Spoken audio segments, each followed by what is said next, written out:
NATO and the Afghan government's shared military strategic objectives are for Afghans to assume the lead for security and for NATO to withdraw from combat operations by the end of 2014.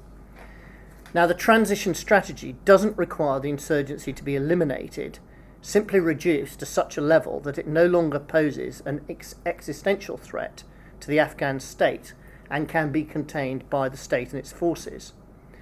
So the Afghan state has to continue to hold the ring in security, to grow the Afghan forces, to develop the capacity of the state, including reducing corruption, and also persuade reconcilable insurgents to lay down their arms, ideally through some sort of strategic peace deal. But of course the insurgents have a vote as well, and various groups have shared strategic objectives under the Taliban flag: expulsion of NATO forces, the overthrow of the current government, for some groups, restoration of a Salafist Islamic regime. And as fully fledged insurgents, they want to dominate the Afghan people by controlling the populated areas to use as bases and sources of recruits and income. And they use assassination and intimidation to neutralise government institutions and traditional anti-insurgent tribal and religious leadership, because they want to impose their own government. And of course, mounting spectacular attacks in Kabul seeks to shift the strategic narrative in their favour. Now, if we go back just over a year, in 2012, the Taliban declared a counter-offensive to push back ISAF and the Afghan forces. This failed. The UN reported a 30% decrease in security incidents over 2012. Insurgent attacks using IEDs, improvised explosive devices, fell by 20%.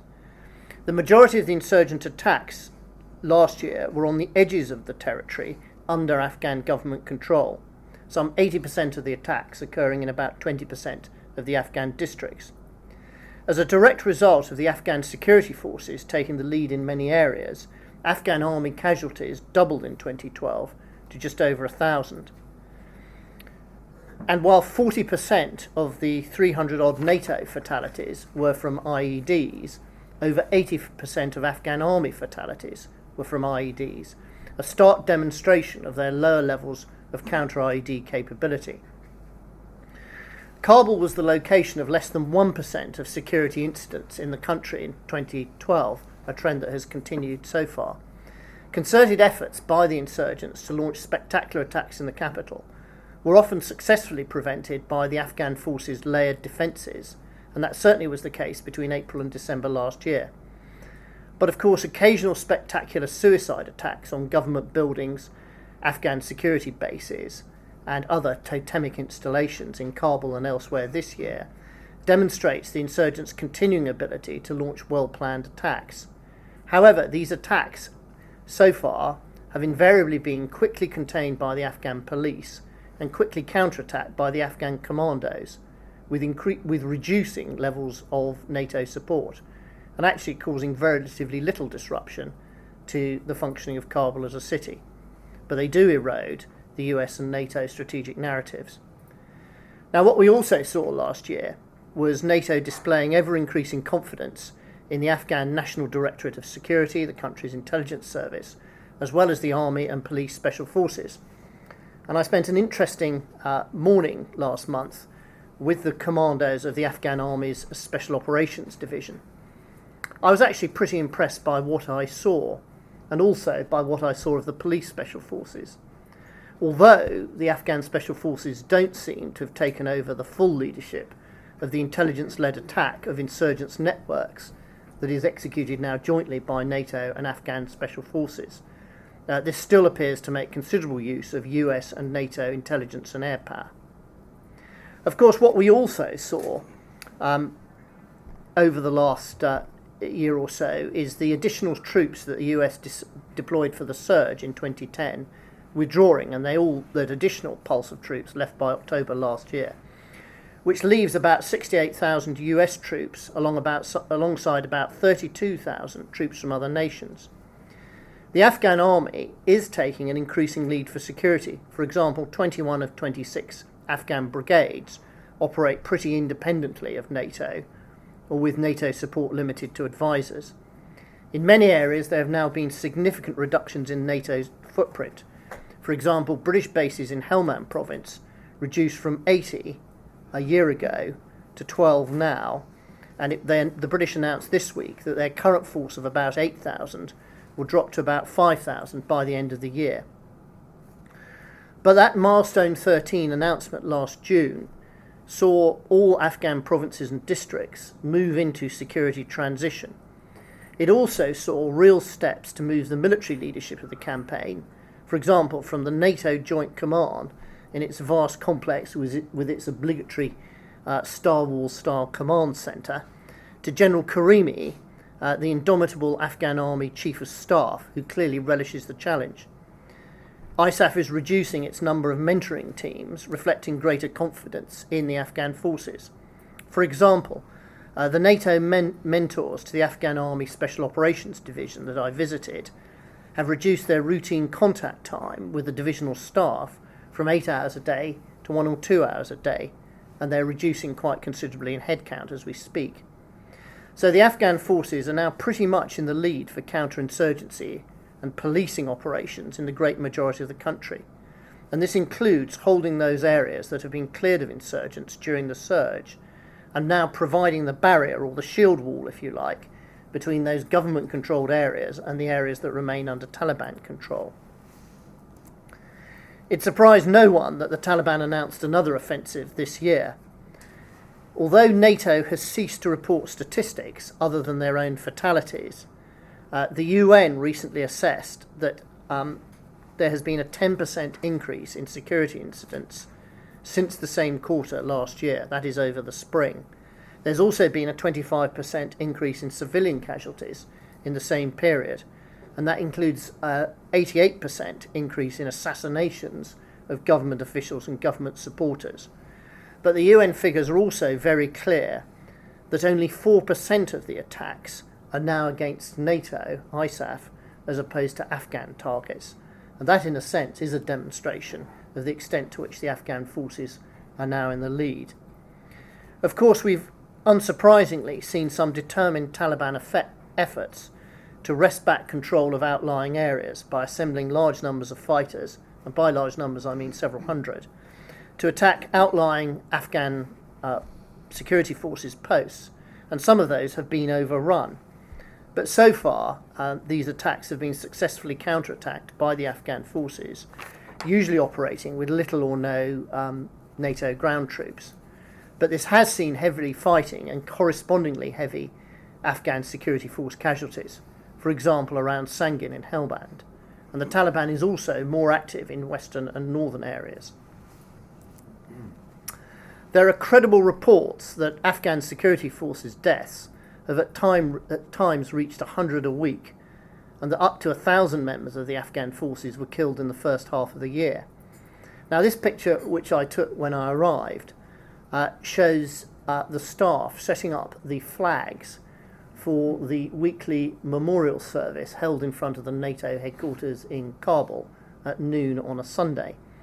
And what it shows is an Afghan flag, a NATO flag, a Georgian flag, a Polish flag, and a US flag. And in the previous week to that ceremony, 13 NATO troops were killed, most of them Georgians, in a pretty successful Taliban attack on a Georgian patrol base in Helmand. But 93 Afghan soldiers and police died in action.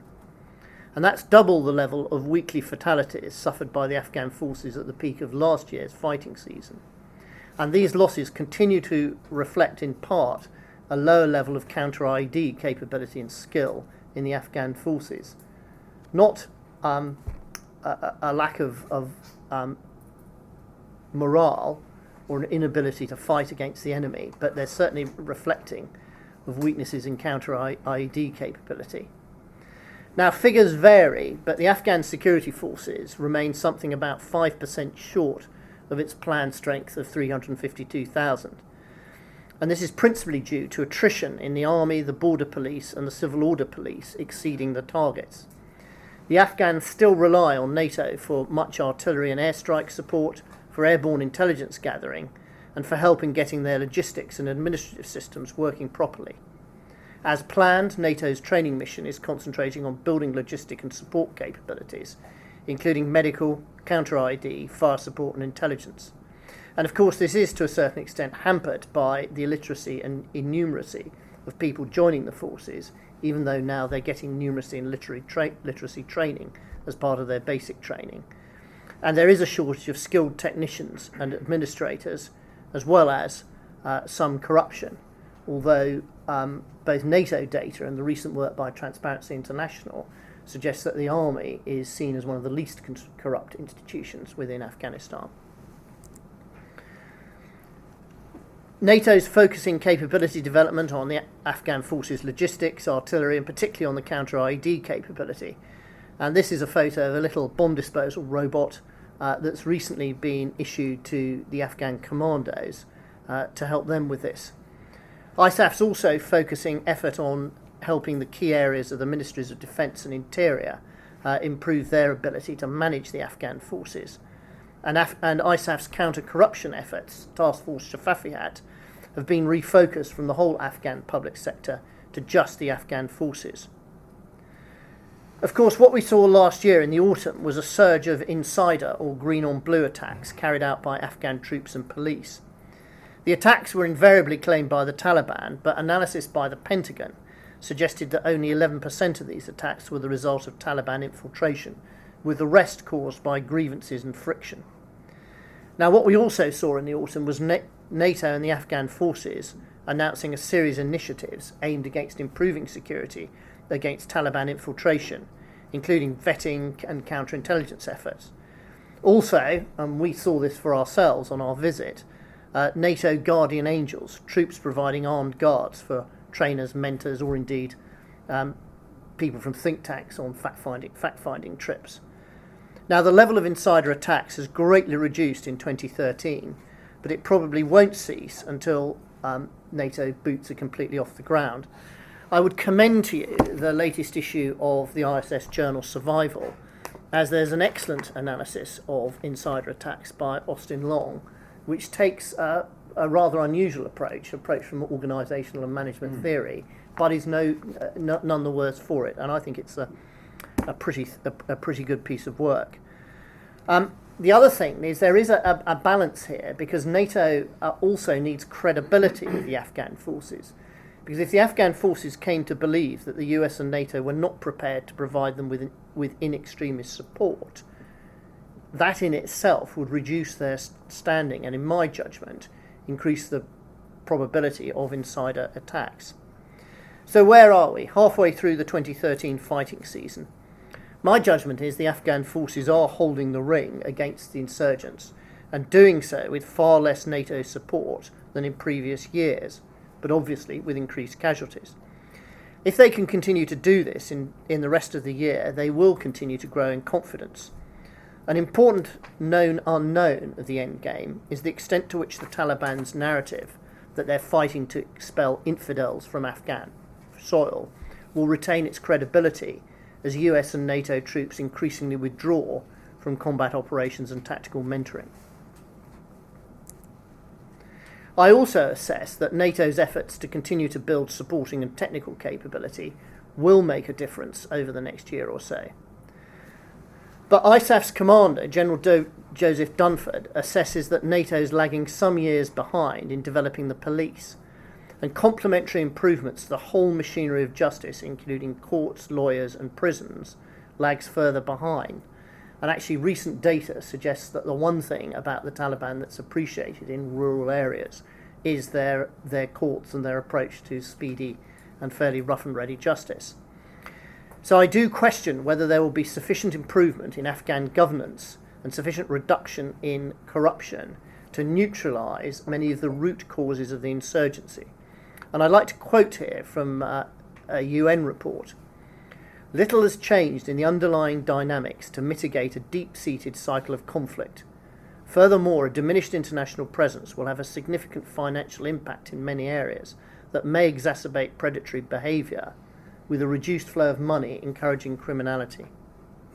Of course, we can expect the insurgents to continue to attempt to challenge the Afghan forces. But I think they will continue, particularly the Army and the NDS, to improve their capability.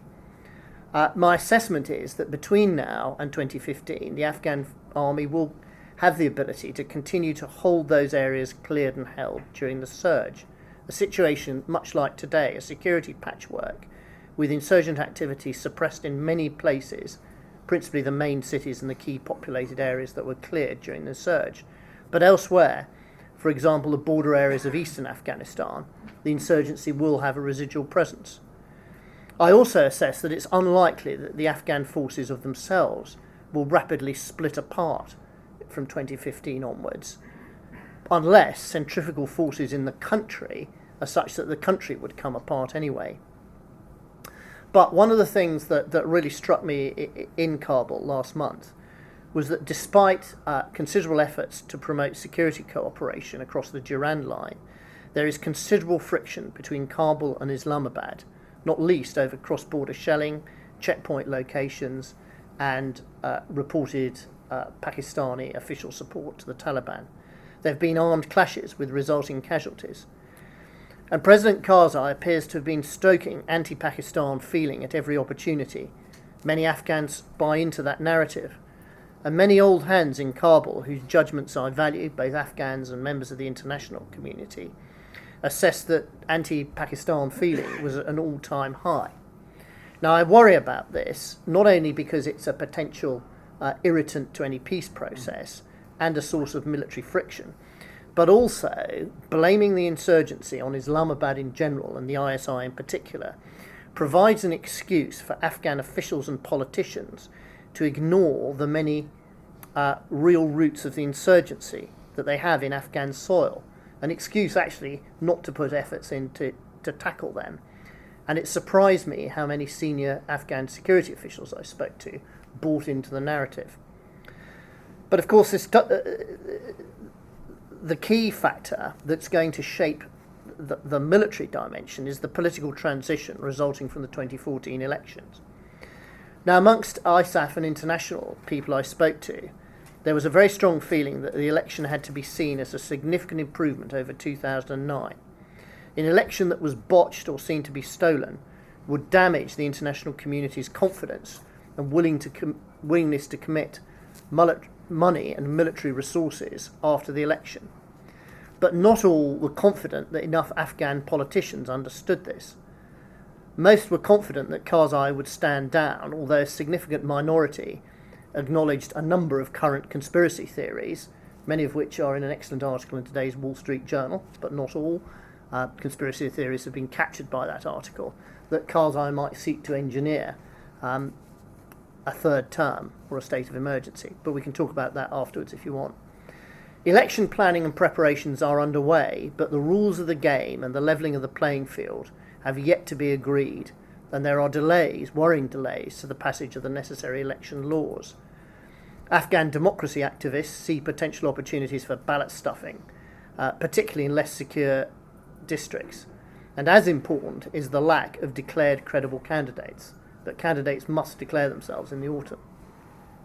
Of course, against all this, both before 2015 and afterwards, is the ever-present spectre of a return to warlordism and militias. And in November last year, the Energy Minister, Ismail Khan, a former Mujahideen commander and power broker in Herat, called on the Afghan people, and I quote, to step forward, take arms and defend the country in places where the security forces couldn't guarantee security. And more recently, thugs working for the renowned General Dostum, the former Uzbek warlord, attacked the residence of a provincial governor in the north, although without removing him. Now, this threat won't go away, but its manifestation, in my view, will depend on the degree to which both the country and, if you like, the political elite and key stakeholders in Kabul hold together. Moving on to peace negotiations. Of course, we've seen a lot of diplomatic work over the last couple of years, and both the US and President Karzai have indicated a willingness to talk to the Taliban. The US and Afghan government's position is that the Taliban forsake any links with al-Qaeda, forswear violence and respect the Afghan constitution, while the Taliban's consistent public position has been of refusal to acknowledge President Karzai's legitimacy, as well as demanding all foreign forces leave Afghanistan.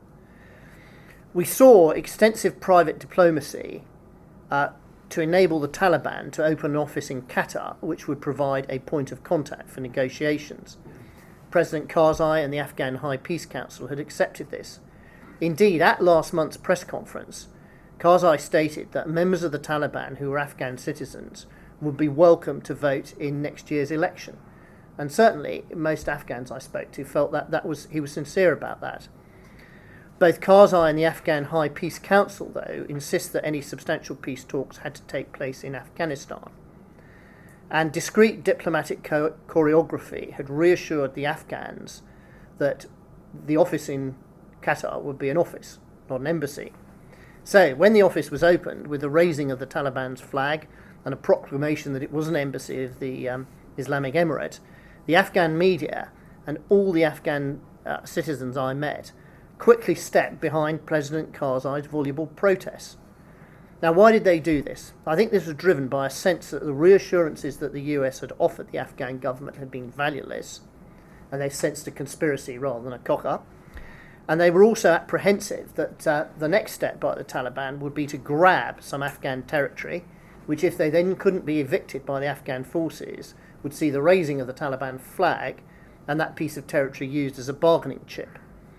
And many Afghans also argued that having driven the insurgency away from most of Afghanistan's population, the Afghan government should not, in principle, be negotiating with the Taliban as equals.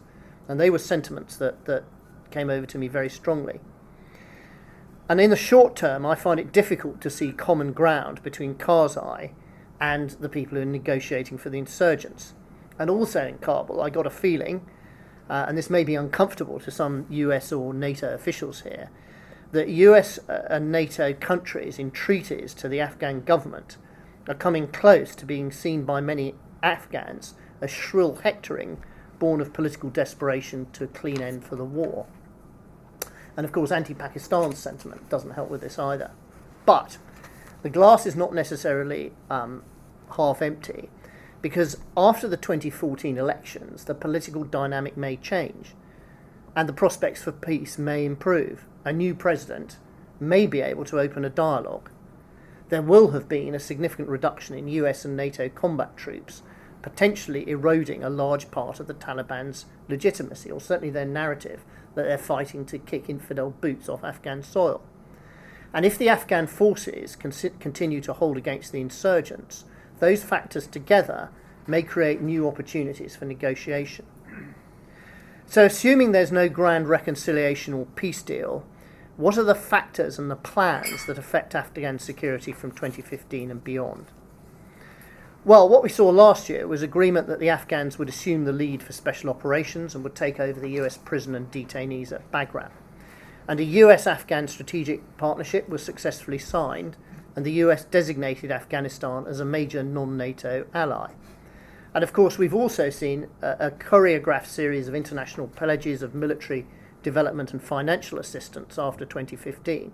And all of that is designed to reassure Afghans that the country would continue to receive that international support after security transition. So, of course, I'm a military observer. So what are the military factors and plans? Well, President Obama has been very clear that the US wishes to conduct, and I quote here, 2 long-term tasks which will be very specific and very narrow. First, training and assisting Afghan forces, and secondly, targeting counter-terrorism missions. Targeted counter-terrorism against Al-Qaeda and its affiliates, end of quotes. Now, US media reports have suggested that while the US military favours up to 20,000 US and NATO troops remaining, the White House envisages a much smaller footprint. NATO, of course, has actually met and discussed this, and has agreed in principle and directed the start of planning for ISAF to be replaced by a new non-combat mission, which they've called Operation Resolute Support, focused on training and assisting the Afghans. And Germany and Italy have declared significant commitments to this in Herat and Mazar-e-Sharif, respectively. The UK has declared a pretty minimal commitment of a few staff to a much-needed Afghan officer academy. Now, a complicating military factor is the Afghan Air Force. Now, there are credible plans to give the Afghan Air Force a respectable fixed wing and rotary wing lift and intelligence gathering capability, as well as a fleet of turboprop light attack fighters. And these are properly resourced, and they would give the Afghan Air Force an extremely useful capability. But the complication, the uncomfortable fact, is that all the assessments point to the Afghan Air Force being unlikely to achieve full capability before 2018. The problems are a shortage of sufficient educated personnel to fill the necessary technical and engineering posts. No problem generating pilots, it's all the necessary technical support staff, as well as the presence of corruption within the Air Force. Now, the official NATO line is that the Afghan ground forces will have to adapt by learning to fight differently. And what we also saw when we were out there is some urgent efforts being made to beef up the Afghan army's firepower, and these seem to have been accelerated. But I'm afraid that many of the senior NATO and Afghan officers that I spoke to confessed to great anxiety that after 2015, without access to in extremis close air support, isolated Afghan units might sooner or later get overwhelmed by the Taliban. And Afghan commanders were unequivocal that external airstrikes would be needed until the Afghan Air Force is fully operational. One of them put it to me, well, if you saw the Taliban massing in strength south of Kandahar again, beyond the ability of the local Afghan forces to cope with, would you help us deal with this, or would you not? A difficult and uncomfortable question for Western governments who don't want to see combat operations in Afghanistan after 2015. Of course, Washington and Kabul are attempting to negotiate an Afghan-US bilateral security agreement to apply after January 2015, and a similar agreement is needed for the NATO Training, Advice and Assist mission. So the Afghan government has a veto, a potential refusal to grant legal immunity to US and NATO military personnel. Of course, negotiations are currently suspended because of President Karzai's protest against the Taliban embassy opening in Qatar. Now, if you look at Karzai's remarks over the last year, some remarks have actually been quite helpful and conciliatory to the US and NATO about this. And he made what to my mind seemed quite a sensible suggestion, that the granting of immunity might have to be approved by a lawyer Jirga in order to get lawyer Jirga style legitimacy. But of course, the recent suspension of negotiations with the US has been very frustrating to the US government, and reporting in this week's New York Times that President Obama is considering a zero option shows that either side could walk away from this, although this would threaten reversal of the last decade's gains and re-emergence of a significant ungoverned space. And if this happened, it would deconstruct President Obama's narrative to have ended the war responsibly, something that might play to his party's disadvantage in the 2016 US election cycle, not to mention its potential impact in other election cycles in important NATO members, including potentially the UK. And even if everything comes well and a US-Afghan NATO agreement is agreed by Karzai soon, Karzai's successor has a vote and will still have to endorse the fact, because even if the pact's been made, Karzai's successor could repudiate it. I'm coming to a few short conclusions now, but I think we do need, as with all things Afghan, to remember that the next 21 months still offers plenty of opportunities for unforeseen events. For example, for ISAF and the Afghans to unintentionally antagonise each other, including through insider attacks, or ISAF accidentally inflicting civilian casualties, and including friction between governments or between key personalities. General Dunford, the ISAF commander, says the centre of gravity of all this is confidence. I agree with him, and I see four key factors that are all interdependent. The first one is the international community's confidence that money donated to Afghanistan is not going to be wasted. And this confidence can only be achieved if the 2014 election is seen to be more legitimate than it was in 2009, and if progress is made on transparency and accountability measures that were demanded at Tokyo. The second factor is the Afghan forces' confidence in their own capabilities and their confidence that NATO would come to their aid in extremis. And I believe this is likely to continue to apply after December 2014 until the Afghan Air Force achieves full capability in 2018. The third factor is the Afghan forces, the Afghan governments and the Afghan people's confidence that Afghanistan won't be abandoned by the outside world after 2014. And the final factor, of course, is peace. Now, peace, we all want peace to have a chance. Indeed, that's part of the core purpose of the Institute. But of course, in this particular case, the Afghan government and the Taliban will need the mutual confidence that they can negotiate privately and that the gap between their positions can be narrowed sufficiently to have some common ground on which they can build some sort of deal. And the chances of this happening at the moment, in my view, are low, but they could increase after the Afghan elections in 2014.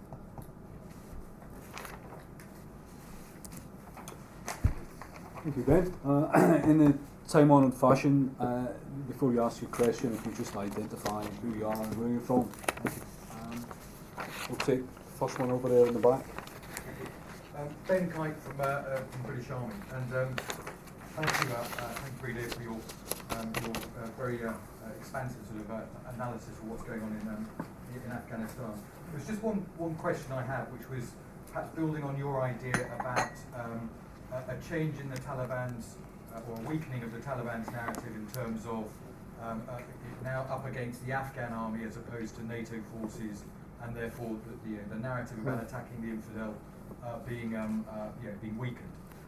There's another sort of piece to this as well, which I wondered whether you might have a view on, and that is, it was always sort of thought, certainly when I was in Kabul about a year ago, that there was a confidence in the Taliban that once NATO started to draw back, that they could overmatch the Afghan army. And that came across in a whole sort of series of things, from sort of prisoner of war interrogation reports to equipment media and so forth. And there was a view that if the Afghan forces were able to hold the ring, that might dent the confidence of the Taliban, and you spoke about confidence in in your concluding piece, to an extent that perhaps the will of the Taliban fighter may be sort of damaged, perhaps even decisively. What's your sort of view on that? Do you see that beginning to happen now?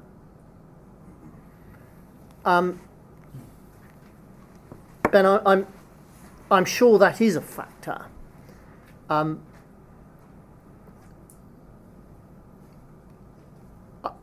I suspect also that in particular Afghan communities that are still generating, for various reasons, quite a few Taliban fighters, this wouldn't play very well with the tribal elders, the important sort of middle class local farmers who are potentially donating sons to the Taliban movement.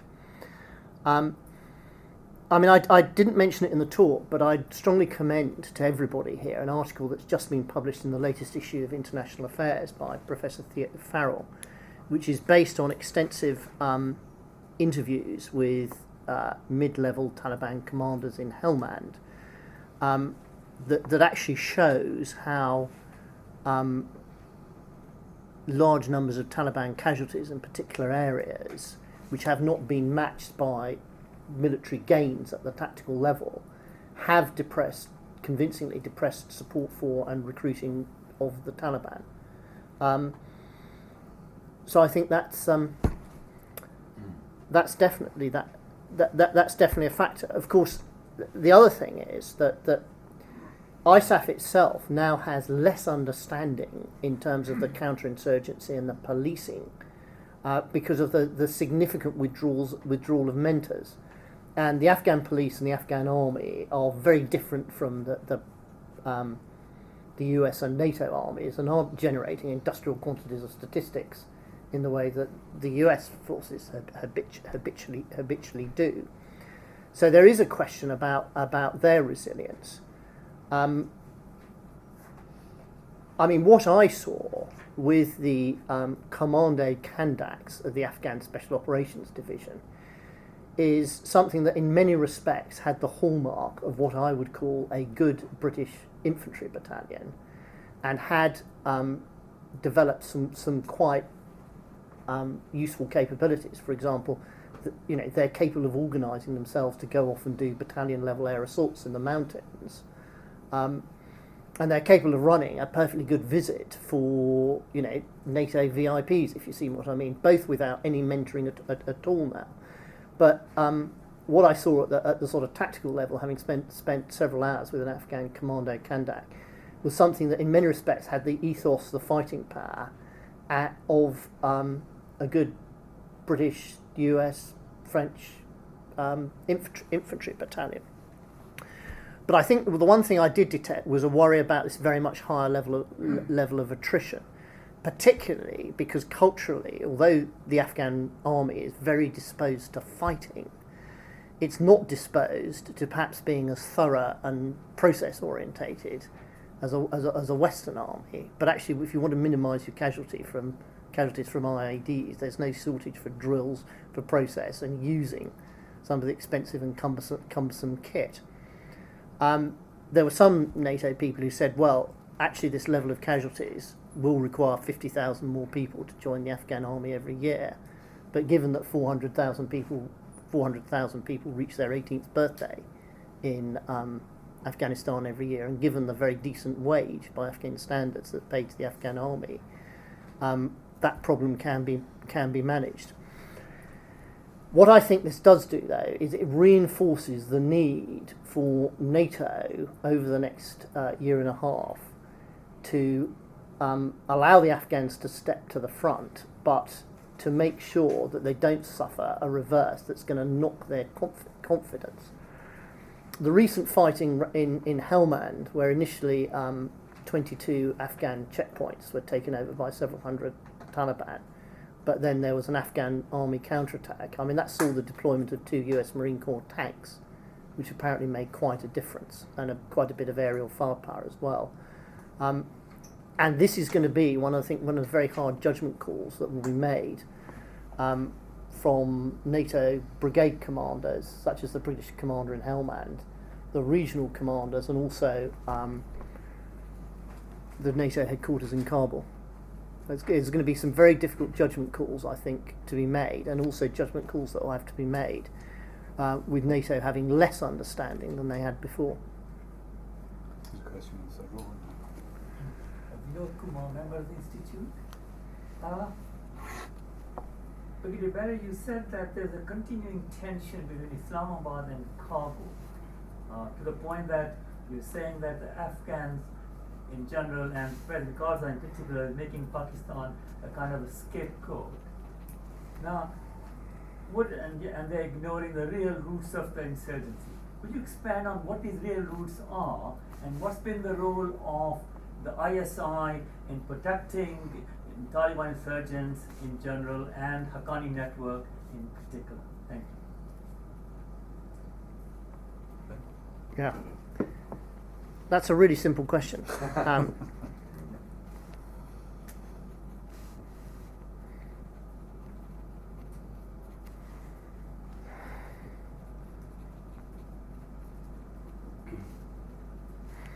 Well, there are really two questions here. What are the real roots of the insurgency? Again, I'd really commend to you the article by Professor Farrell in International Affairs, because that actually, in terms of the Helmand case study, seems to encapsulate it. But the roots are a real sense of grievance that comes from local corruption. It comes from bad behaviour by power brokers who, in the period 2002 to 2006, captured various elements of the Afghan security forces, or had warlord militias supported by various international actors. It comes from the friction resulting from clumsy efforts to eradicate narcotics.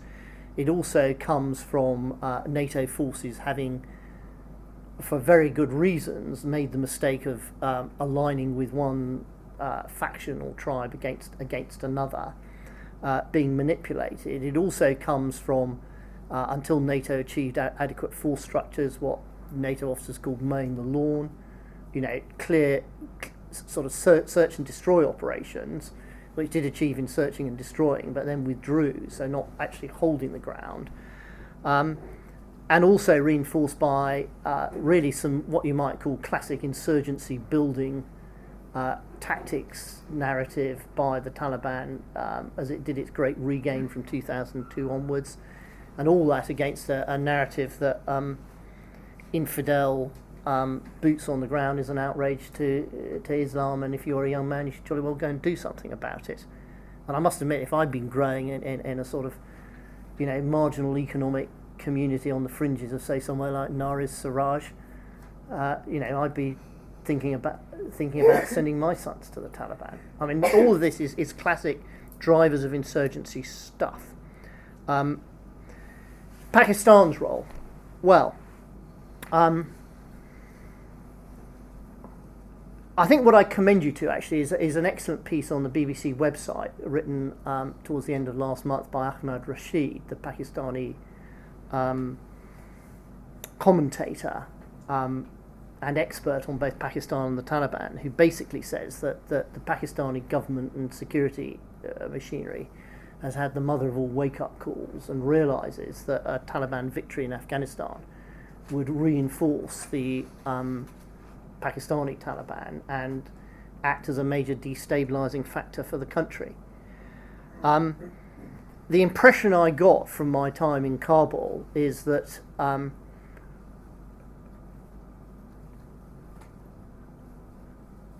the messages the Pakistani state are giving out on this seem to be pretty sincere, but whether all elements of the Pakistani military, the ISI, or indeed independent actors, have ceased to support the Taliban is unclear. I mean, also there are things that Pakistan could do which could be more helpful. I mean, for example, the Pakistan fertilizer, which large chunks of which find their way into homemade explosive used by the Taliban, that is something Pakistan could do something about, and would remove a great deal of friction. The question is, though, I mean, also for sort of men and women of goodwill and international actors, is whether there is much they can do to influence this, particularly between now and the election. Well, I mean, NATO tries, and various prominent members of NATO try, but whether they can achieve much influence on President Karzai, I'm not quite sure. I hope that helps. We have two of our own experts on Pakistan in the room. I don't know if they want to add anything. Antoine, Kieran? No, okay. Nigel, do you want to add anything? You want to? Okay. There's a question back. I'm in the office from Risk Advisory. You said the capability of the Afghan forces to limit Taliban attacks, especially in the capital, seems to be increasing. But it seems to me that their intelligence capabilities is still quite insufficient. Would you agree with that? And do you think, if so, do you see improving after 2015 or before that?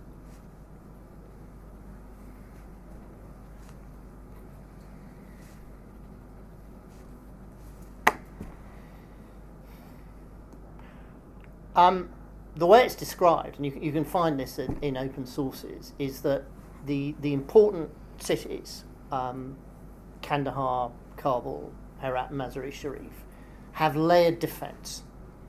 Now, a bit of military analysis applied to this suggests there's a sort of intelligence layer, and then there are layers of checkpoints and forces, and then what you also have is basically police commandos who are ready to counterattack. Because what you've seen in terms of attack is highly motivated suicide volunteers attacking something, sometimes taking it over, like they did with part of the traffic police headquarters, and then sort of holding it, firing on everything they can around them, but then also standing and fighting, and eventually fighting to the death when they face the counterattack by the Afghan police commandos. And we've seen that in Jalalabad, for example, as well as Kabul. Now, I've got some experience of doing layered defences of towns and cities from a couple of previous lives, including the Northern Ireland campaign. You can stop all this. You can stop all this, but you bring the city to a halt. And of course, you don't want to bring the city to a halt because you want your narrative of normalisation. But also, the economic consequences of bringing a city to a halt are disastrous. So the Afghan police general, who is well and truly in charge of the security of Kabul, supported by the National Directorate of Security, have some quite hard judgments to make. But the impression I've got is that the vast majority of these attacks against Kabul have been either intercepted or disrupted by the National Defence Directorate of Security or the police. And I have to say that the response by the Afghan police and the Afghan police commandos seems to me pretty good. And I'd be surprised, to be honest, if the Met could do as well. If such a thing happened by a group of people who wanted to do a mini Mumbai in the city, I'd be very surprised if the Met could do as well in London. The real problem, though, is the threat this poses to the strategic narrative. But these things are not bringing Kabul to chaos. It seems to me the Afghan police are quite good at quickly cordoning them, redirecting traffic, letting life go on in the rest of Kabul, and their police commandos are pretty good with minimal NATO support now at counterattacking these. That might not be the answer you wanted, but it's my judgment. The question on the photo. Brigadier Richard Batty from the MOD. You said something, you used the words, I don't think, the rule of law, but you suggested that it was still failing, it's been failing for 10 years. Does the focus need to change from just looking at the capabilities of the armed forces to governance and the rule of law? Because that's pretty fundamental to the transition. And how can something that has not been achieved in the past 10 years, how can something more concrete into creating the rule of law in Afghanistan be achieved in the next 22 months and then onwards? Because that's the key to real exit strategy and some sort of success. It's another easy question. Yeah, I didn't say that no progress had been achieved. No, I quoted. I'm probably saying in reality very little progress. I quoted that the UN assessment that not enough progress had been achieved to really make much difference at hacking at those deep roots. This is a difficult one.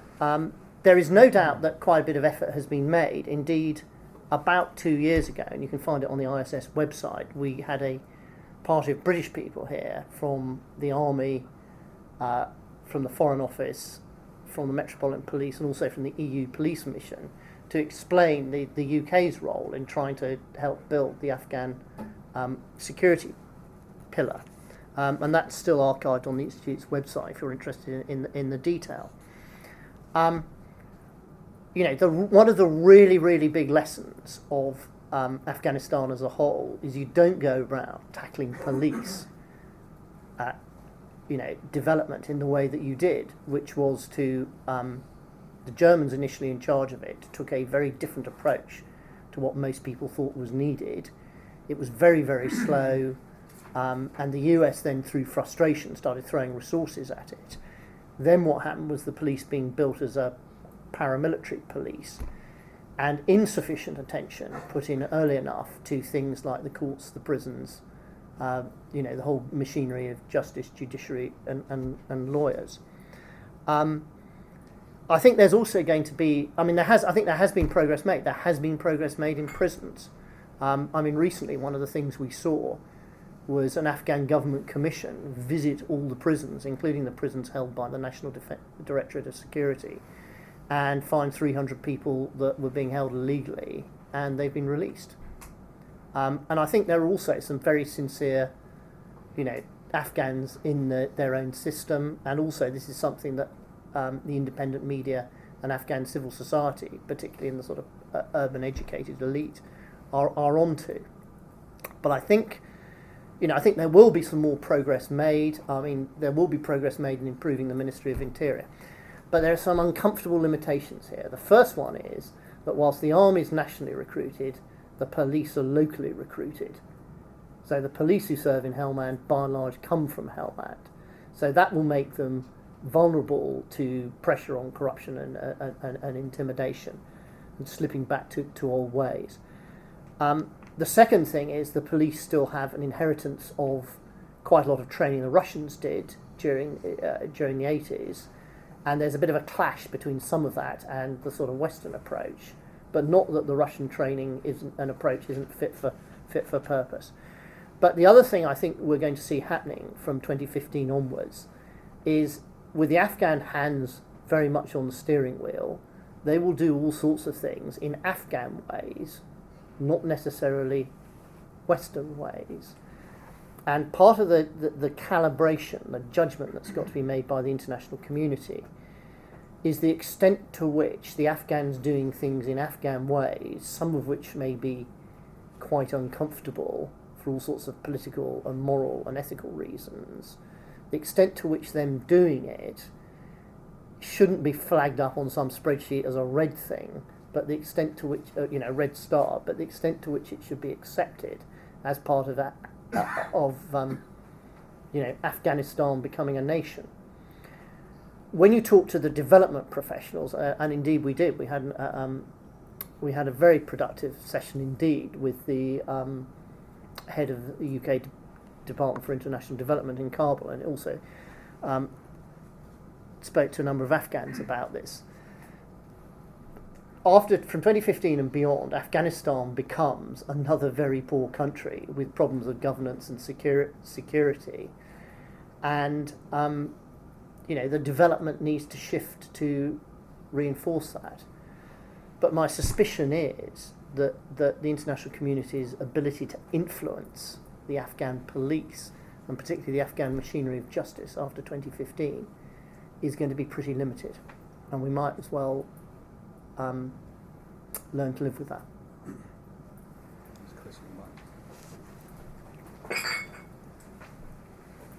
Mike Shearer, Emerald British Army. Brigadier, you mentioned General Dunford's comments that Afghan security, Afghan confidence was the centre of gravity. With Karzai's announcement on milestone 13, on the 18th, did you get any sense of that confidence, or was there trepidation? Well, let's start with the trepidation. There is big trepidation amongst lots of Afghans that they will be left in the lurch after 2014. And of course, this sort of breeds conspiracy theories and worst case scenarios. What I did detect, though, is that both in the Afghan security forces and those NATO people that I met who were involved in advising, assisting and mentoring both the Afghan police and the Afghan army, is that milestone 13 really did make a difference. The huge, great cavernous operations room of the NATO joint headquarters on Kabul airport is now definitely not in charge. It's monitoring and it's supporting. And General Karimi is definitely in charge. I gave you the anecdote about the Afghan Special Operations Division and the fact that the mentoring team had stepped right back. And certainly there are very similar reports coming out of the British in Task Force Helmand, US forces all over the place, and I got a real sense that the Afghans relished, seizing control of the Afghan army relished seizing control of much more of the steering wheel, and it's absolutely clear that the security of Kabul, the Afghan police are in charge. The principal supporting agency is is the National Directorate of Security, and a wide variety of Afghan citizens that I interacted with all thought this was a jolly good thing and much overdue. The risk is, not getting the NATO support right and ending up with some blow to the confidence, rather than the way I described in response to Colonel Kite's question. And there was I think there was a question at the back, the last question. Yeah. I'm Kiran Hassan from the Institute. My question is that the Hazara Pashtun friction, is that apparent in the Afghan army, especially in the southern part of Afghanistan? Kieran, not to any extent that I picked up either on my trip or from other stuff that I'm monitoring the conflict. Where potentially there is friction over the issue of Hazaras, that was explained to me both by NATO and international and Afghans, is in Iran's role. Because Iran, of course, has, if you like, its religious interest in promoting and protecting Shiism, and Iran's role was seen by many people I spoke to, and is also seen by many other experts, as both positive and negative. Iran has an interest in a stable Afghanistan for all sorts of reasons, including economic security and the narcotics trade. Its economy is linked to that of Western Afghanistan in Herat. But at the same time, of course, Iran has supported the Taliban as well, which of course links to Iran's narrative that it doesn't want to be encircled by outposts of the Great Satan. And of course the final cheering note of Iran is, if there were a war with Iran, in military terms, Iran has all sorts of retaliatory options to make life much more uncomfortable, particularly for NATO in Afghanistan, and that really is a known unknown, after which we'd be in new strategic territory if there was a war with Iran and Iran took the gloves off to retaliate into Afghanistan. Squeeze in one more. Yeah. Any more? Are we bored and senseless? Sorry. Ben, thank you very much. I won't even begin to attempt to sum up what was a candid and fulsome brief. Before thanking you in the time-honoured fashion, just bring to your attention a couple of events that may be of interest. Wednesday the 17th at 5:30, British Generals in Blair's Wars. Professor Hugh Strawn, General Nick Parker and Desmond Bowen to coincide with the book launch. And then the following day at 12:30, Brigadier Chris Parker will be here to talk about the revolution in battlefield medicine and healthcare for the wounded. Ben, thank you very much.